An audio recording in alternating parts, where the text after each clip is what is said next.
Good afternoon, ladies and gentlemen, and welcome back to Action Coach Birmingham to another of our Lunch and Learn webinars. It's the end of the week, and I'm looking forward certainly to a long bank holiday weekend, and I'm sure you are as well.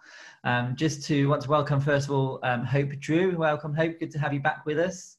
Thank you. Thank you for inviting me, Stephen. It's really great to be here. Great, no, it's good to have you. Hope, for those who've not met Hope before, Hope is Hope Drew Photography Videography, I think is your business, isn't it, Hope? I know it's your business, all about videos and creating videos. And we did a great workshop yesterday with Hope with some of our clients, looking at how we can make best use of video in social media and promoting their businesses. So it was great to have you back today, Hope, so we can talk to the wider world and give them some thoughts and something to think about and to ponder over the weekend about how they can promote their promote their business through video. So thank you for joining us. I will put both Hope's and my contact details on the screen at the end of this webinar as well.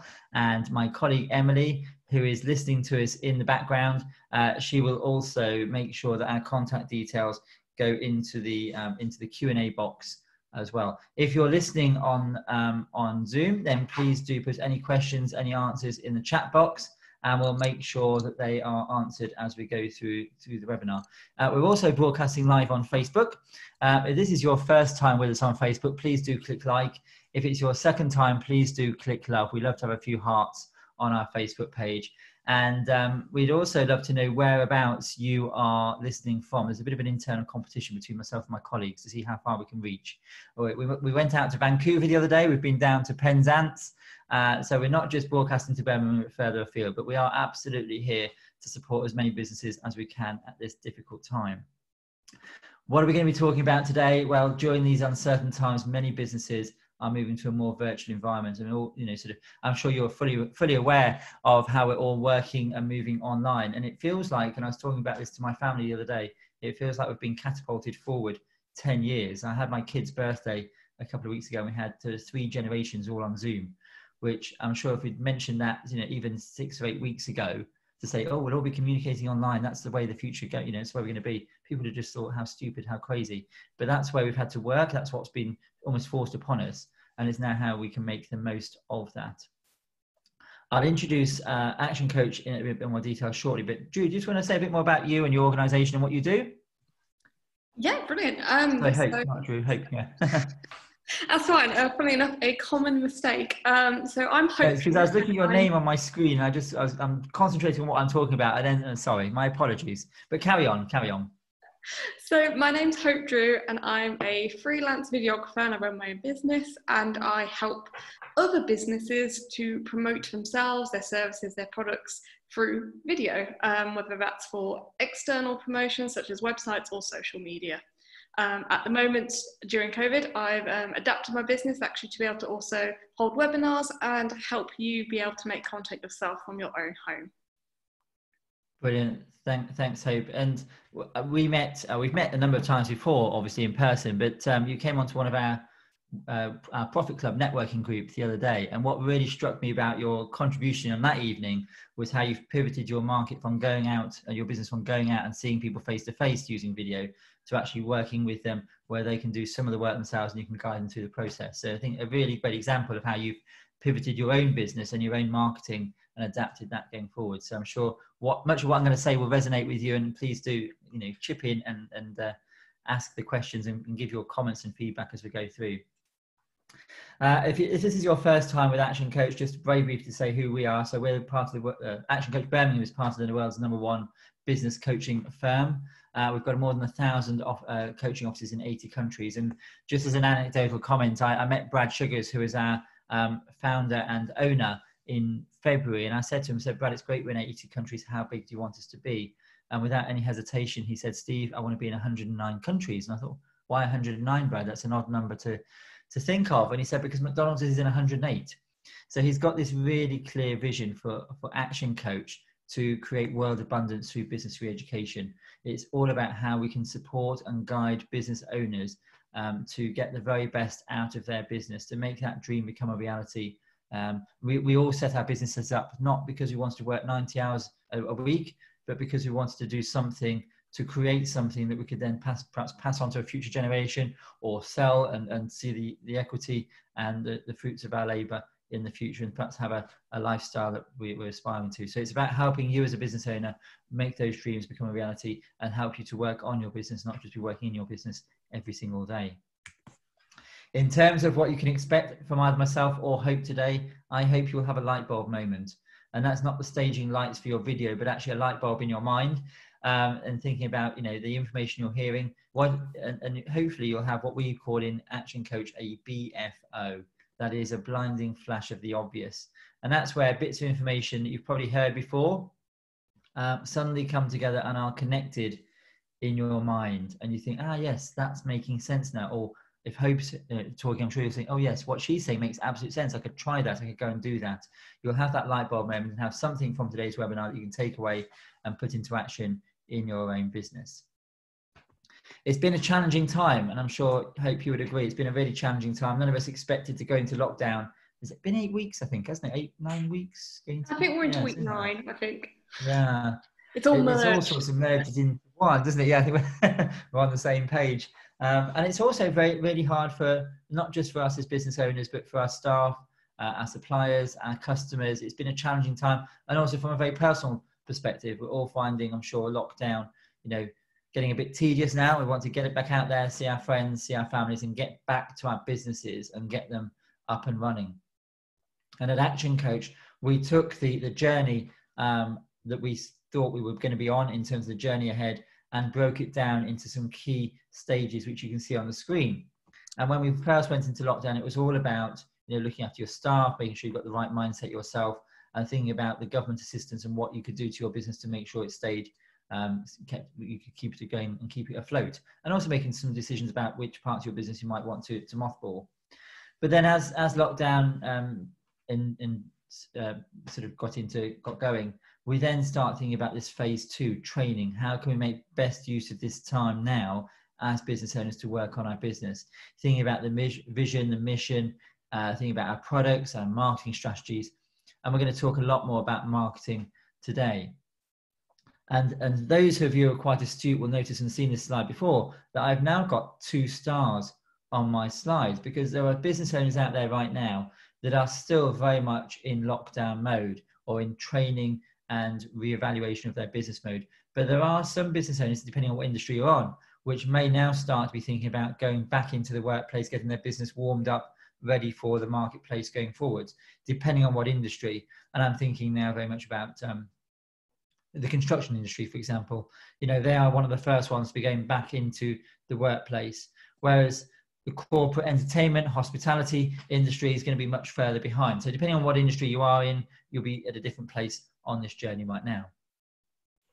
But this morning or this afternoon, I just want to talk to Hope and talk with Hope about marketing. I'm going to start the conversation off by going through a number of key steps that I think are really important, and then we'll get on to the all-important video and vlogs, blogs, video content, and how you can use that to really make a difference in the marketplace.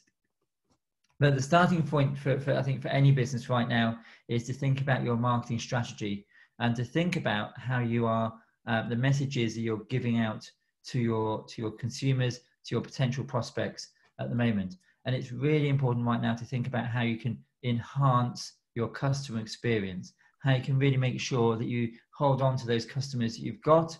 And, when you've got inbound leads and inbound inquiries, really take the time to build that relationship and get to know your clients and those prospects. You want them to become absolute raving fans of your business. And the one one of the things I keep saying, many things I keep saying to business owners right now is, whatever you come out with from lockdown, you want to make sure you come out with at least the same customers and the same diary of prospects that you went into it with. Now is not the time we want to be losing customers and losing prospects. So it's about how can you enhance the loyalty benefits to your customers and maximize perceived value in your business. So it's all about helping others and engaging rather than doing the hard sell. And I'm sure, Hope, you'll mention some of this when you're talking about content as well. I'm sure we're going to be overlapping each other. And then it's all about thinking about your message. So step 2 is all about the messaging. And we touched on this about yesterday, didn't we, Hope, in terms of, the content of video. It's about empathizing. And we had some really interesting conversations and debates with clients and those on the workshop about the sorts of things you could include in video content. But in terms of your messaging generally, it's all about empathizing, engaging, and educating. What can you do as a business, not just to sell, but to reflect the current situation. And I would say to any business owner out there at the moment, if you haven't reviewed your marketing and you're still using the same adverts, the same copy, the same text, the same content now that you were before lockdown, absolutely you need to go and review that and look at it and see what else you can do to change it, to bring it up to reflect what's going on in the marketplace today, this week, and next week. And it is all about the help and give rather than the selling and the asking, and adding value to your services, to your products.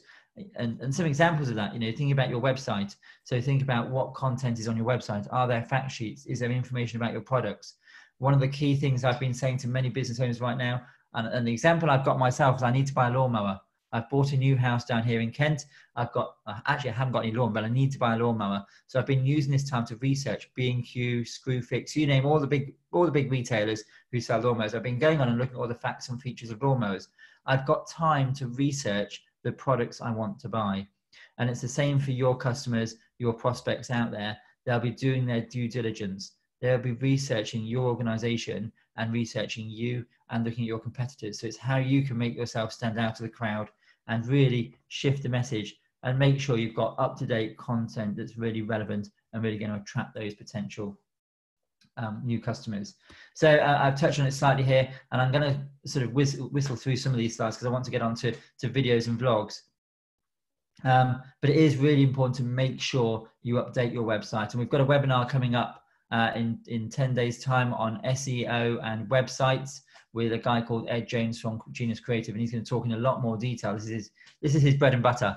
We're going to talk a lot more detail then about your website, but it is really about making sure that you think about current content, make sure it's up to date, make sure it reflects the current social environment in which we're operating in, and link it to other social media websites. Make sure they've got the same feel and look and sort of sense of conformity and unity, whether it's your social media, whether it's your website, whether it's MailChimp you're using to mail out. Make sure it's all got that same look and feel about it. In terms of content, and we'll touch on this a bit more in a moment, but it's really about making sure you step up your content.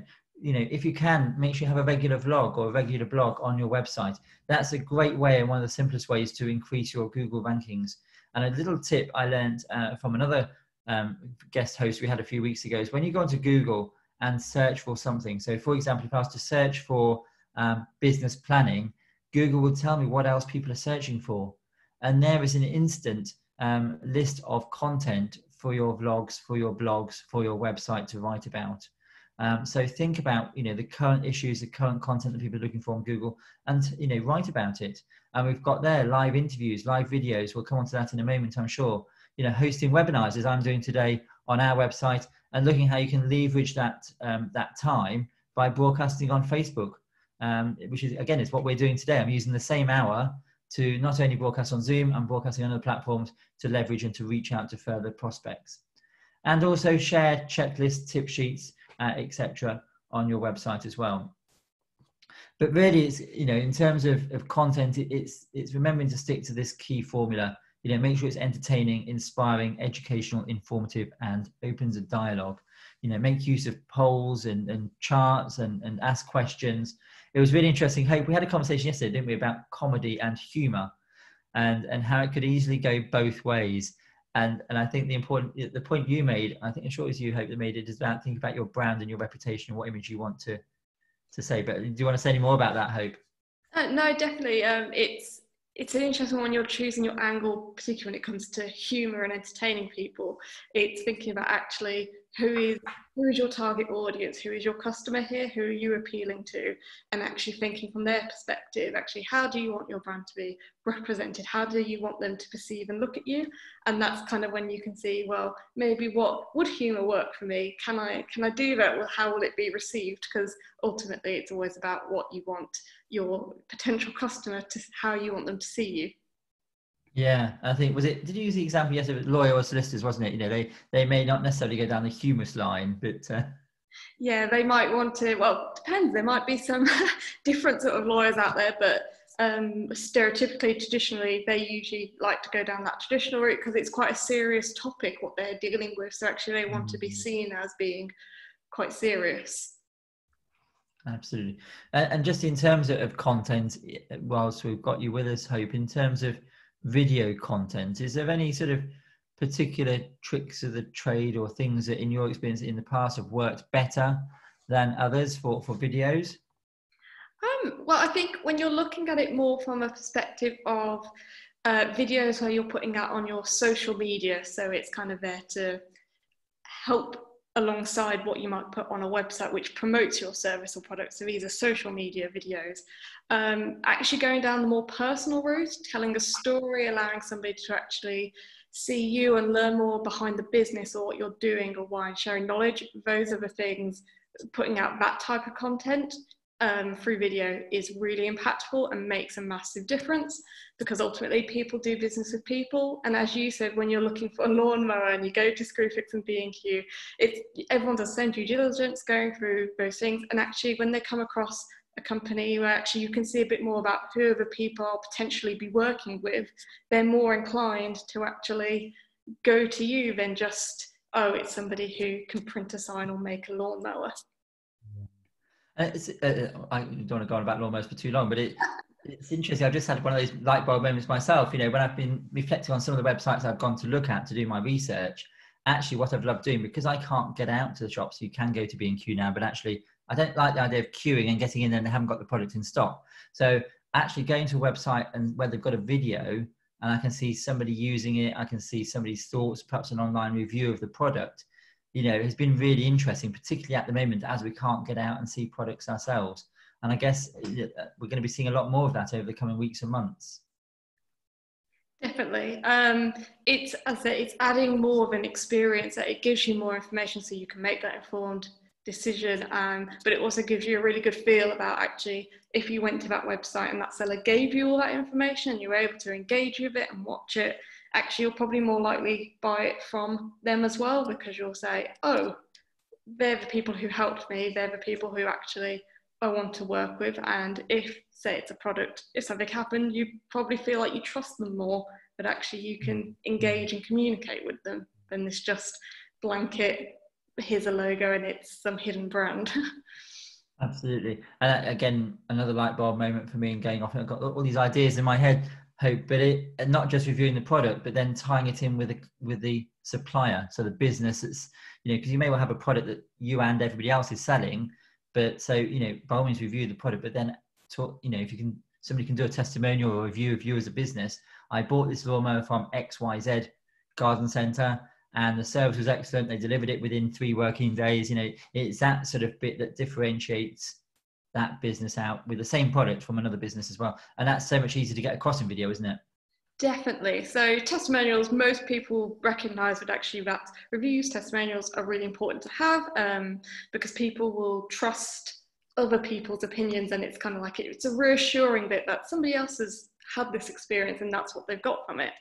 But so most people do it as typed things, but actually getting the person who's giving you that review to filming it professionally, or even at this moment, getting somebody to record it themselves, it's much more impactful to have it coming out from them as somebody watching it and as a viewer, because you're seeing that actually those are their own words. It's not something someone said and somebody else in a marketing department has tweaked exactly. It makes it more reliable, it makes it more truthful, and therefore much more impactful, putting it out there through video.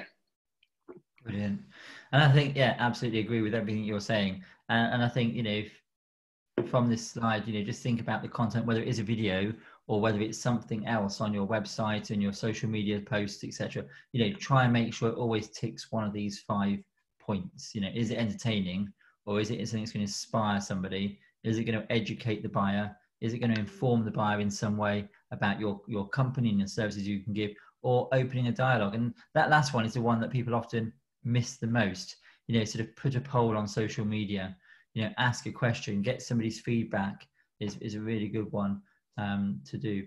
And I gave the example yesterday of an estate agent I've been working with who can't sell houses at the moment. He can't show people around other people's houses. So he's having that dialogue on a regular basis about what it's like as an estate agent, locked up at home, I think he calls the series. And it's just a really, you know, slightly witty, but it's an interesting one because it opens that communication, that dialogue with potential clients and prospects. and he always asks a question. He ends it with a question, you know, feedback to me on my blog or on my website. Let me know what you think about X, Y, and Z. So, you know, in terms of content, whether it's video or anything else, make sure it always ticks one of those boxes. So in terms of we've got vlogs or blogs for those people who don't know the difference. So a blog is a sort of a written article that you would write on a regular basis about yourself, about your business, about a product. A vlog is the same thing, but done hopefully using Hope and her video services, but Hope in terms of helping people to do it themselves at home as well. And, you know, I guess what we're trying to do with both of those is to boost your Google ratings, is to, you know, refresh and put new content onto your website. And we'll go on to videos in a moment, but whether it is a blog or a vlog, it's about making sure that, you know, the title of your video or the title of your blog has got a really compelling headline. It's got a really catchy headline that's going to make somebody stop and click or stop and read a tiny bit more. And if it is a blog, it needs to have a really compelling first paragraph, because I can guarantee, and I'm sure it's the same principle for videos, and hope you'll share more about it in a moment, but, you know, people will read that first bit and they'll lose interest in the first 30 seconds or a minute of reading. For a blog, I would say absolutely keep it between 800 and 1500 words. You know, in reality, that's a couple of maybe 3 paragraphs at most, interspersed with some good imagery as well. And the other key thing is to make sure whatever your headline is, that word is repeated in the blog itself to boost the rankings and to make sure it's got relevance. And also have lots of relevant links, because the more links from your website or your Facebook posts to other websites that are sort of credible will help to boost the links on your content as well. And try and make it as conversational, informative, and engaging as possible. It's really important. You know, you want to share, want to give advice and sort of inform your clients, your customers about yourself, about your product, and about your company. I'm going to stop talking about blogs there, because I think, you know, what we really want to hear more about is videos, and how you can help to make videos. You know, your videos can help your business you know, sort of grow and develop and sort of increase the number of clients and help engage with your clients. There's some very general points that we've put together in the past on doing these webinars, Hope, but I'm sure you've got much more to say. So I'd love to hear what your thoughts are on videos. And you had there was a tip you gave yesterday, wasn't there? The top tip about subtitling and things. So I'd love to share some of what you said yesterday for those who weren't able to join us. Yes, definitely. So for most people, you'd recognise that with videos, you might already have things on your website, like a very polished, this is what our service does, this is what our business does, a brand video such, or specific product videos, or even how-to guides if you're explaining how a piece of technology works. But I always feel that particularly now more than ever, you should supplement this with videos that you can post straight to your social media, or even actually put onto your website among blogs and other content. And these videos are a little bit less formal, a bit more relaxed, social media videos. So you might have seen them yourselves, kind of the talking to camera that you see people do on LinkedIn, or Yes, yeah. behind the scenes things of actually work that you're doing or putting on. But these are really good things to be putting out there, because it is very conversational, and it's giving people a bit of an insight into who you are and what your business does. It kind of reinforces your USPs as well. It gives you a chance to get those out there. And in particular at the moment, seeing that actually face-to-face networking and connecting with people isn't, well, it's not happening in person, it's all happening sort of virtually. Actually, this is a really good way to show people a bit more about who you are, who your business are, who are the people who work there, and give them that warm feeling of, actually, I want to work with these people because I know who they are. So that's what the beauty of doing videos does in comparison to maybe writing blogs or just posting introductory posts. Actually adding video into it adds that other element that people get to know who you are. There are obviously lots of different things you can do with video, as kind of some of the tips in Stephen's PowerPoint at the moment. You can do talking heads, you could actually even do film yourself having a virtual conversation with someone, actually have it as an open dialogue to get people involved. Or maybe if we had yesterday someone who does sculptures and artwork, and it's a bit that goes, actually she could be showing little stages, behind the scenes little vlogs of actually what goes into making that sculpture and the different processes and parts, because it's something people, your average person, might actually not realize goes into it, and it's actually really interesting, but it also helps them understand the craftsmanship that goes into something. Something I did yesterday, she was talking about speeding it up using time lapse as part of the video as well. So I'll come on to it in a minute. We've had a question from Sarah in Solihull asking about the length of videos, but I don't want to stop you in your tracks, but we'll perhaps just come back to that in a moment, Sarah. Well, no, I can link that in. So yes, so those are the kind of videos are good to be doing lengthwise if you're putting stuff out on social media.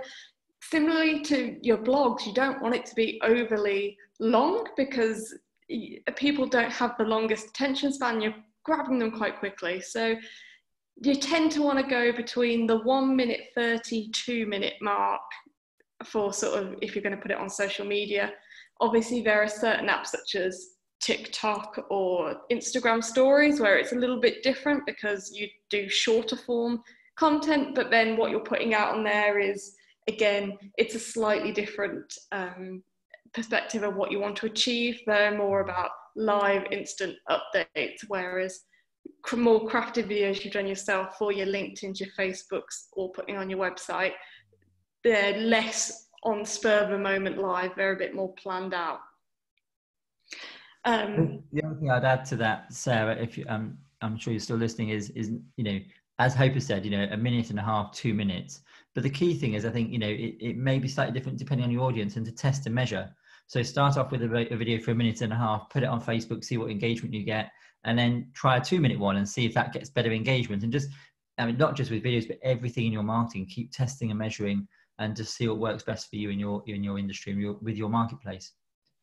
Definitely, that's a really good piece of advice, because even with length, you can do sort of that test and learn with absolutely any sort of element to it. You could test whether actually at the end, do you want to have a question that people answer, or do you want to direct them to a website, and actually see what people do more of, actually how does your audience interact and engage with what you're putting out there. And then in future you can tailor actually the content to say, I know that the audience that I want to attract are more likely to engage with this.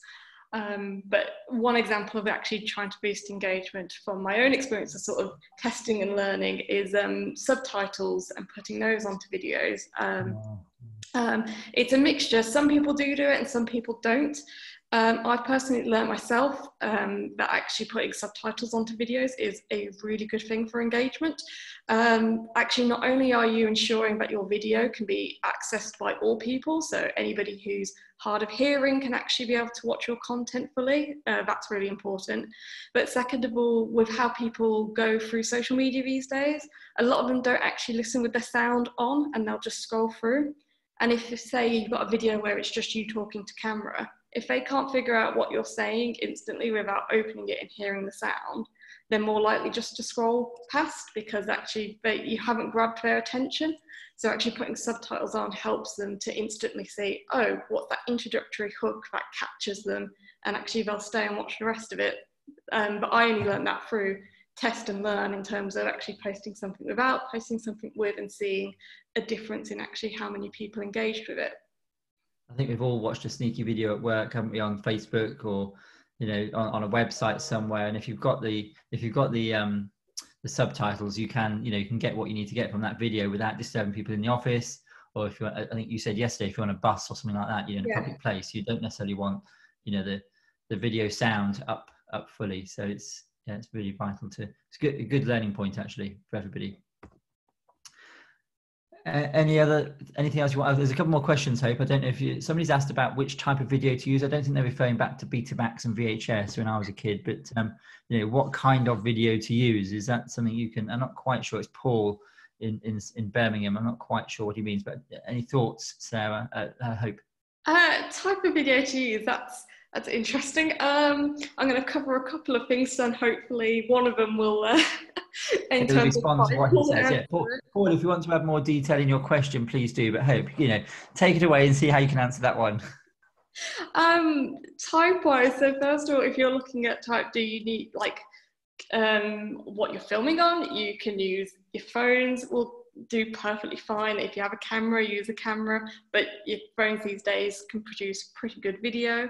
If it's type in terms of, is it talking to camera, is it doing things like time lapses, or is it filming a webinar like this, or putting an interview and recording that, or animation even as a different thing. I think what type of video you go for really depends on, firstly, what it is that you're trying to communicate, and to your audience and what they're receptive to. So again, maybe it's an element of test and learn. Also, a top tip I have is, if you have your existing clients, or anyone in particular you know who fits into that target audience, having a conversation with them about why did they come and work with you, or what do they engage with on social media or in videos, is really good. Just knowledge sharing and learning, so that you can adapt your content, knowing actually if that's what they're kind of looking for, this is probably what will work best for me. And then yes, so that's a different. Paul's just come back with, he said he was referring to 2 P's, product or people. So is it better to video a person, or better to video a product? Right. I would go with a balance on this. Obviously, you need kind of both. You want to cover both. I would suggest you can put out videos about your product. You can do really very professionally made ones. You can get a professional to come and make one about your product. You could even do a sort of a vlog style about your product, like a bit of a behind the scenes. I think yesterday we were speaking to Gerda about his sign business, and actually the quality of what they do, their USP is that how they can make them, is actually doing a bit of a behind the scenes about that, and actually informing and educating people on that element behind the product. But that also links in with that more personal side, because you're kind of getting involved and people are seeing the business. But then I would also balance it out with videos which are just about maybe you or your company, or the values, or things that you've seen, relevant stuff in the news that you want to talk about, or just sharing knowledge, or actually how to use something. Those kind of videos to balance out that person side, actually getting, again, putting you as almost the expert in your field, but also putting you across as the person somebody should trust. They can get to know you, you're reliable, they want to work with you and your business. So I think it's, when you're looking at your social media strategy and you're looking at videos, you don't want to pick one over the other. You sort of want to balance both sides of them and get a nice even spread. Thanks, Hope. And I would actually go further, and I would add a further P, which you've really touched on. But as well as product or people, I would also process. And I'm a bit of a geek. I love meeting business owners, particularly in the manufacturing world, and going in and learning how things are made behind the scenes. You know, where this block of plastic pellet turns into a coat hanger, or turns into something else. And people, when they've got time at home in the evenings and weekends, love to see how things are made. But I think the other aspect of that right now, from a business perspective, is it's about building confidence for your customers in the processes behind your business. So with that, your business is a COVID-19 certified organization, and you put these things in place both for your staff and your customers, but also in terms of how the product's being made and being delivered to the consumer at the end, whether it's being delivered in the post or whether it's, you know, being given handed over. So I would absolutely, you've touched on it, Hope, about, you know, process is really, really important. Yeah, definitely. I think at the moment I'm actually going to be working with one company to help them make, again, for social media, they want to do a video just about all the things that they've implemented in the office to basically keep their staff and any potential customers safe. What would to do with COVID, so social distancing, what have they changed? Just merely as a bit to actually show people what goes into it, show people, actually make them feel safe to work with them still. And it's also just interesting, and it's knowledge sharing. Other businesses might be able to look at it and go, oh, actually, I hadn't thought about putting something like that in. So it kind of covers all bases, really. Yeah. And those people who've worked with me in Action Coach before will know that I talk often about leverage. I've talked about how we can leverage our time here in video, on the webinar and broadcasting on Facebook, etc. But also another light bulb moment for me, Hope, is about leveraging your video content. And I guess if you were to do a video as a staff training video about how the processes are going, you know, the processes, what you want people to do in the organization, not only does that use that team building, but that same content from a staff training video, you might have slightly different voiceover, but the same video content could then, clips of it could then be used as promotional video for your consumers to promote your organization online. Just how you can leverage that same content in different ways. Definitely. Whenever, I think one of the kind of rules whenever you're looking at any content that you're going for, and this can be video or even just online things, or graphics that you're making, you should always go into it on the bit of when you look at it, yes, you've made it for this sole purpose, but is there any other ways that it can be leveraged or reused? It would, putting a different voice over the top, actually make it suitable for going online for promotional purposes and showing people what we're doing? Or actually, if I just cut the middle chunk out of it, would that be like a really good appropriate message to put on social media? Or can I split it down into 3 sections to spread across 3 different weeks rather than just in one go? Yeah, so definitely looking at when you're planning out your media, thinking actually, is there more that can be done with this potentially? That's a brilliant segue, Hope, into a question from Steve. Great name, Steve. I like it. And he's just said, any top tips on planning your video? And also asks about the right equipment. So there we go. We're almost there, Steve, anyway. But we were reading your mind. But Hope, any thoughts on planning and preparation that should go in? And also top tips. I know you're not going to promote particular brands here, but in terms of the type of equipment that people might need to be able to do it themselves at home. Definitely. So in regard to planning, it's very similar to how you would go to plan any content across marketing wise, and it actually plays a lot into your business development plan. Actually, that will influence a lot of when you're planning, because ultimately you'll start with who are you attracting as your audience, what is it that you actually want to get out of that then? Do you want them to go to a website, or do you want them to comment on something? What is the vision? What's the end goal for doing all of this? And that's ultimately where you kind of would start.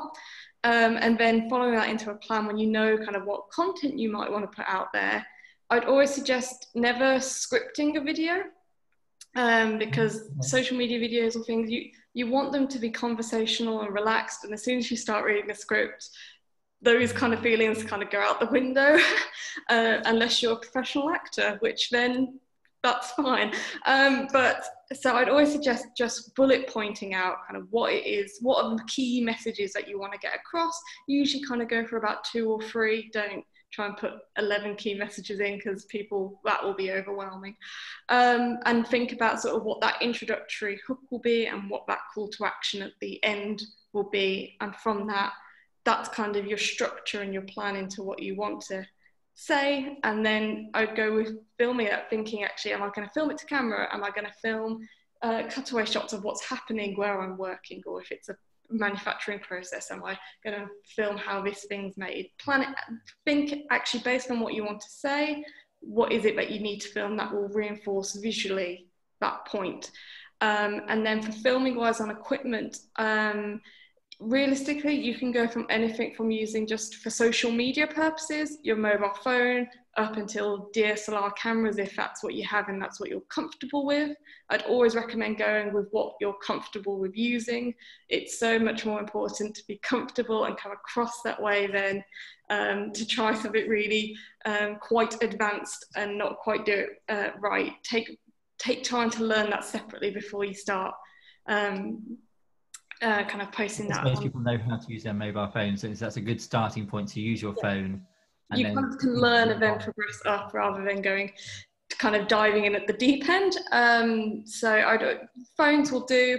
I'd advise towards them then maybe your webcam cameras on your laptops, because they are actually these days better quality. And the other thing I'd say equipment wise is avoid kind of, if you're filming yourself, avoid walking and filming yourself or holding a camera in front of you. Try and find, either you can buy tripods online now really quite cheaply for holding your phone or a camera if you're just looking to do sort of small videos, or even just balancing your phone on a bookshelf against a shelf, being a bit makeshift with it, because it keeps the camera stable and makes for a much better viewing experience for someone. And then also sound wise, if you're willing or looking to potentially actually put some money behind doing higher quality. Or if you're looking for an external microphone, I'd always go with lavalier microphones, because the closer you can get a microphone to you, the better the quality of sound for things like this. So What are they that's called? Lavalier, did you say? yes, also known Is that as the brand, or is that the type of microphone? yes, it's also known as tie clip microphones. It's the type that the news presenters all read. Right, okay. Sorry. No, no, no. I So, wasn't sure whether it was a brand or whether it was a type, my ignorance. So it's it's obviously a professional phrase and professional term. So that's when fine. I'm with tie clips. I That's the term most people use. yeah. You made me chuckle when you're talking about standing still. It reminds me of my 9-year-old twins who don't live with me full time, but when I speak to them on FaceTime, and I hear myself saying to them sometimes, stand still, because it's like, I feel seasick just talking to them because they're showing me things so quickly. And that's the other key thing, is to remember that we need to move the image slowly. But yeah, it just reminds me of talking to my children on FaceTime. I guess the other thing, along with planning as well, Steve, is just to think about not just your video plan, but your overall marketing strategy, and how will the video form part of that? And are you doing a one-off video? Are you doing a series of videos? And how will that look and feel? I talked earlier on about making sure your social media, your website, everything has the same look and feel. I guess you want your video to have that same look and feel as perhaps some of your posters or your printed collateral, your website. So it all ties into sort of one family of marketing content. And I guess that's a bit harder with Video Hope, isn't it? To get a video to look and feel, but maybe the same branding in the background. And any thoughts on that? Definitely. So it's a mixture of ones, because obviously at the moment a lot of people are working from home, so their home won't necessarily look like the same branding as if they were filming it in their office as a backdrop. So for advice that will extend into a future, using backdrops behind you that maybe are your office can add a bit of a brand identity into it. But also actually looking into, if you're going to have subtitles or lower thirds, or actually adding in your brand logo at the end, actually making sure it's the same colors that your branding is, the same fonts that your branding uses. You can even go to, if you're making these regularly, if you want it to really be your brand, you can use animated logos or transitions, and maybe even go to an animator or a freelancer just to say on a one-off, can you make me, for video, some just assets that match the branding and that you can use through everything? And then it kind of brings that brand identity together, and it helps people reinforce that your brand is associated with that. Brilliant, thank you. And one more question from me, only because I think it was a really good point we talked about briefly yesterday, is once you've captured all this wonderful whizzy footage on your phone, on your DSLR, what to do with it next? How do you edit it and stitch it together? And for the beginner who might be using this at home or doing it for the first time, any thoughts and recommendations from you, Hope, in terms of getting it off your camera and onto your website and the process in between? I would always recommend using editing software. I know there are a lot of online programs at the moment, which such as Veed, that people use, which is really good for making really quick, short, simple things. However, what was that one again? Veed, V-E-E-D. Okay. However, I would always suggest using a full video editor for your computer. So obviously there are lots of different ones out there, and it depends on Apple, Windows, what you're using. But using editors, full programs like that, which are you can get free ones as well as paid, is a lot better because it allows you a lot more flexibility in what you're doing. So even just the idea of being able to put a second clip on top of another clip so that you can still hear that voiceover and you can cut to other things, that's something you can do in a full editor. And also, if you want to speed footage up and then slow it down, speed it up again, you're more likely to be able to do that in a full editor for your computer than you are on some online program. So it really depends on what you want to get out of it. But I can provide individual sort of recommendations and things based on people's situations if they message me afterwards. Brilliant. I think you said yesterday that, sort of Macs, for example, Apple Mac, if you're sitting there using one of those, they come with, is it Movie Maker? And I guess the same on Windows. You get similar Windows video software as well, but it's obviously not going to have full functionality as if you paid for one. So it really depends on where you are, but a great starting point. Yeah.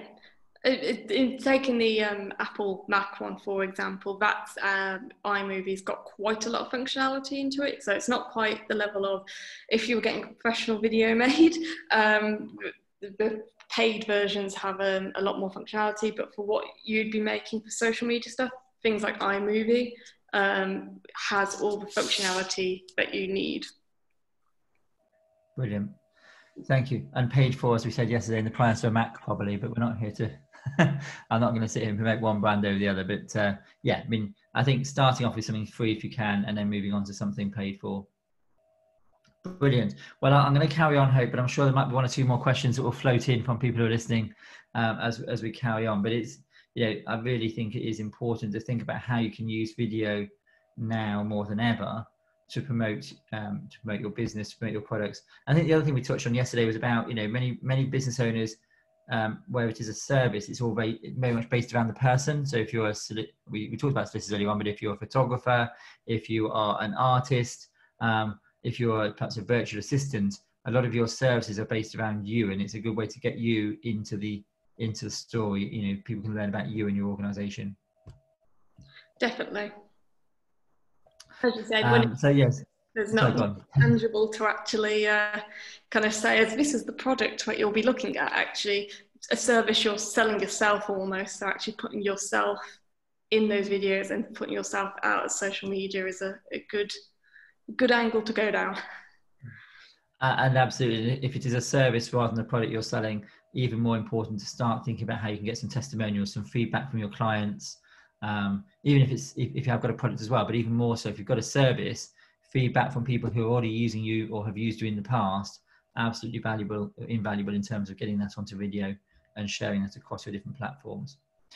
So using video in your mix is really important. Sort of some of the other points I was just going to make before we come to an end. I'm conscious we're 3/4 of the way through our hour, and I always make a point of keeping these webinars to an hour because people may well be on their lunch. But it is also really important to refresh and revive your social media to make, you know, to really understand what platform is working best for you. You know, each platform out there will have a different sort of target audience. And it was only a few months ago that my daughter, who's now 9, started talking about TikTok. And what's this TikTok? I need to go and learn about it. But it is very much a video platform geared, dare I say, to the younger generation. And my daughter, when I talk about Facebook, she says, that's for parents. We don't use Facebook, Dad. You know, so just thinking about your target market, the demographics, and that takes you back to a point I've made on many marketing webinars about think about who you're trying to target, and part of the planning of your video, who are you trying to target? You know, think about the kind of ideal customer for your business, for your organization, and start to plan your marketing content and to some extent your video content with that person in mind as well. But in terms of the social media platforms, a quick on LinkedIn, for example, the average salary of somebody who has a LinkedIn account is £45,000. And it is very much business to business orientated. So think about which platforms are out there. If we talked earlier on, Hope, about somebody who's got an artistic sculpture organization, Instagram is a great platform because it's very pictorial. They can sort of show pictures of their products or their products. If you've got a service, it's much harder to demonstrate that on Instagram. So it's about getting the right platform for you. And also then thinking about the right way of describing your products, the right hashtags, create urgency, both in your videos, in your online content, in your posts. And the one thing I would say is employ the 90-10 rule. So what do I mean by that? I'd say, you know, take 2 platforms to start with, spend 90% of your time really getting to grips and getting a good profile and a good presence on one platform. Choose that one platform that you think is the best fit for your business, and then spend 10% of your time tinkering around, playing around at the edges, just starting to have a bit of a presence on your second platform. So whether that's Facebook and Instagram, whether that's LinkedIn and TikTok, you know, which are probably the 2 extremes there, LinkedIn and TikTok, but think about which platforms are better for you. Spend most of your time getting one right, do something really well, and then think about moving and replicating that same presence onto another one. Whatever you do, I suggest don't try and go on them all. You know, it's find the right one for you. And as we said earlier on, you know, Hope's mentioned it, I've mentioned it, test. I think you called it test and learn, didn't you, or measure and learn? Yeah, there are lots of different ways of calling it. Yeah. We call it test and measure. So test and measure on a regular basis. Look at your stats, both on your website. Look at your stats on social media and see what content is getting the most engagement, and then repeat that proven formula over and over again. Once you've got your video content or your blog or your content for social media, you can, of course, boost it. You can create ads, and we can do a whole other webinar on Facebook itself. And I do a 2-hour workshop on it. So I'm not going to spend a lot of time today, but absolutely make sure you think about how you can make best use of Facebook or other social media platforms. Give yourself a budget, set yourself that target audience, perhaps do an A/B test. So, try one thing, try another, and see which works best. Try and keep your posts simple and not too long. Hope's talked about that in terms of video as well.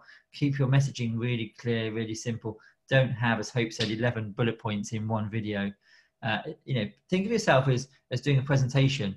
And the golden rule I was always taught from university and ever since is start with 3 key points and end with 3 key points, and then tell people about those 3 key points in the middle. So, if it's video, that would be my approach. Right or wrong, Hope you've probably got a thought on that as well. But in terms of your content online, if you're writing something, just write about 3 key points. Do you have any thoughts on sort of that, Hope, in terms of points and content? I would actually just concur with what you said. Keeping it really simple, start with key points, end with key points, and keeping it to around that 3 mark. I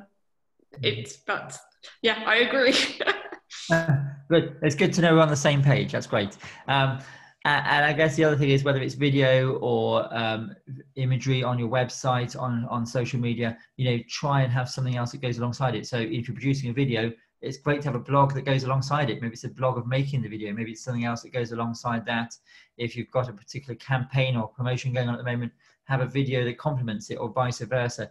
Try and tie in what you're doing to promote your business in together. So have a consistency and a feel about a particular campaign. Ensure your branding is strong.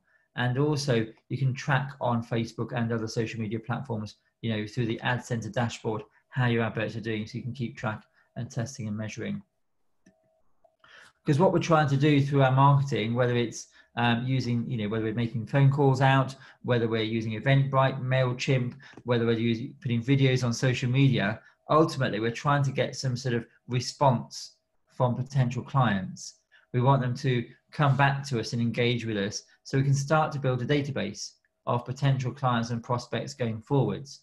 So we want to create those call to actions, and we've not really talked about that, Hope, in terms of video, but we want to be asking or putting a call to action on the video itself, or on the content we're producing, whether it's a post, whether it's a blog.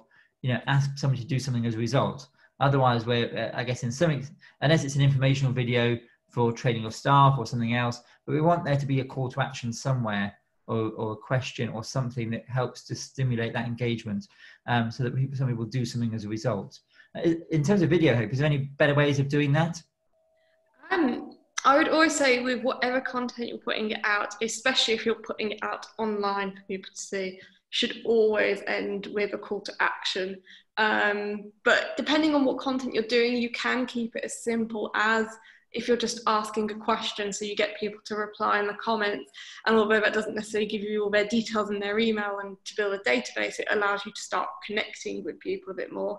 But then there are certain videos, particularly if you're asking, you might be giving people a little bit of a teaser into some knowledge sharing, and you could say, actually at the end, if you want to know more about this, actually here's a form, you can download it here, here's a whole blog about it. And actually that way, again, you can link it with people basically signing up to a newsletter or something like that, which is how you can just kind of collect those leads as such.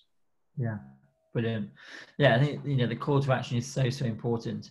And just linked to that is email marketing. So once you've got your content, think about how you can get it out there, how you can share it. If you've got a video clip, whether you've got a social media post, if you've got an event coming up, think about how email can complement the content that you're creating. It's a great way. Again, I put test and measure, the A/B testing. Send different types of emails out there, send them at different times of day.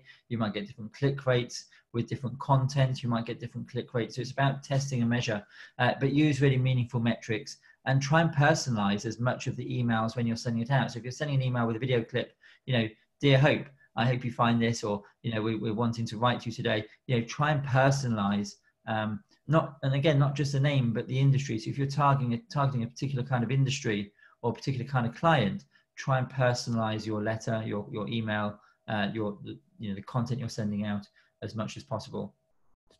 And again, if you're sending things to existing customers or new customers, make sure you tailor your content accordingly. And so from that point, segment your audiences. Not every contact, not every prospect or client is going to want to get every single email from you and every single letter in the post. So segment your audiences, think about who you're trying to contact and communicate with.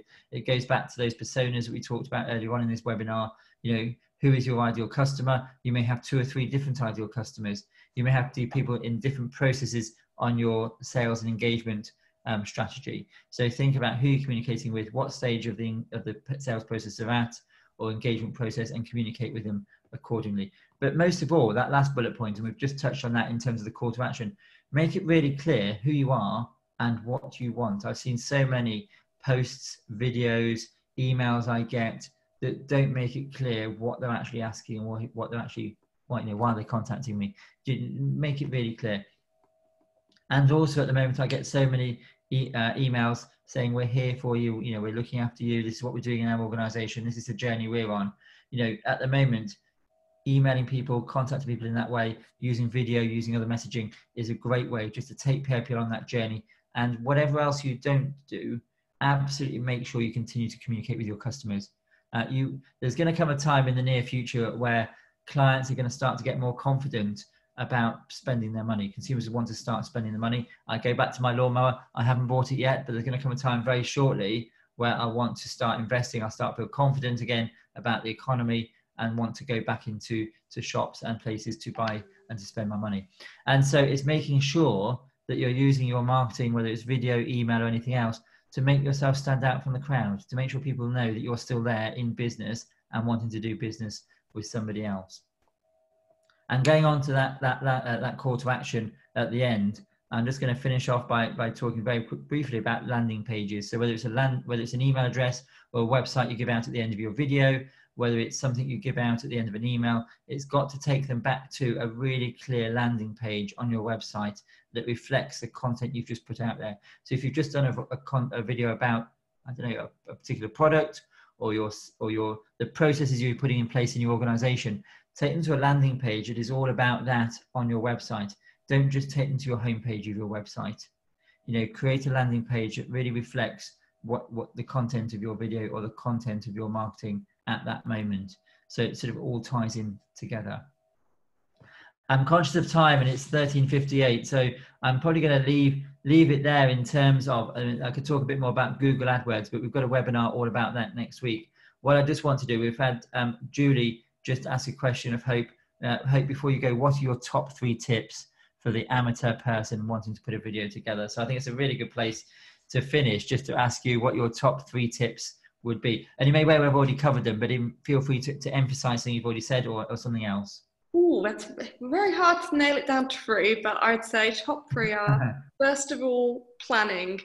Definitely make sure that it's thoroughly planned out, thought about, actually what you're putting out, who you're trying to target, and what you're going to talk about, and where's that going to go. Number 2 is, again, putting a call to action as part of the end of your video to make sure that it actually takes them to do something, or it gets them to engage and interact with your video, because ultimately that's any content we're putting out, that's what we want to have as the end goal, that we're interacting with people.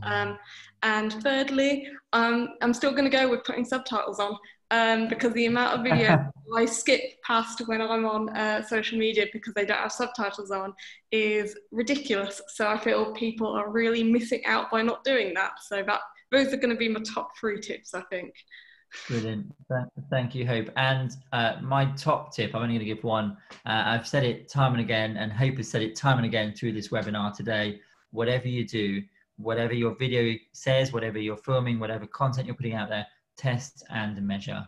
Always, put something out there, start with a short video, start with a simple post, test and measure the timing, the content, and always be prepared to change. The video isn't about you. It may well be of you, but it's not about, it's about promoting your business, and it's about getting the right message. So if a particular message isn't clear or doesn't work, then try something else. Always be prepared to try and change what you're doing to get the best results and the best engagement. So test and measure, 3 words I will leave you with today. On the screen, it's just come to 2 o'clock. So on the screen is Hope's contact details and my own. I'm sure if anybody has got anything else they want to talk to Hope about, Hope, I'm sure you'd welcome a phone call or an email. Definitely, or add me on LinkedIn. I'm fan of the Hope Drew, not a common name, so easily found. So yeah, happy to connect with people, answer any more questions, and yeah, help out. I presume your middle name is Eloise, so I presume you put that there just to be double sure that you can be found on LinkedIn. Definitely. I like the tactic. But no, please do contact Hope. I can't recommend Hope enough. I've seen her work. I've seen testimonials of Hope's work by other clients, and we've got her here today because she's an expert in her field. So absolutely, if you're listening today and have got questions, please do get in contact with Hope. She will make sure that your picture in your mind will become a reality on the big screen. So please do get in touch with Hope, and thank you, Hope, for joining us today. I really do appreciate it. If you've got any questions about marketing generally or want any more support with your business, please do get in touch with myself. My name is there, and our website is birmingham.actioncoach.co.uk, not to be confused with the email address, which is birmingham@actioncoach.com. Don't ask me for the reason behind that. I haven't got long enough today. But please do get in touch. We would love to have that conversation with you and talk a bit more about your business and how you can spend more time working on your business, not just working in your business. But finally, I just want to say thank you for joining us today. Enjoy your bank holiday weekend. The sun is just peeking beyond the clouds where I am down here in Kent. And I hope you enjoy the weekend. Stay safe, stay well. And we look forward to welcoming you with us again. Take care now. Bye-bye.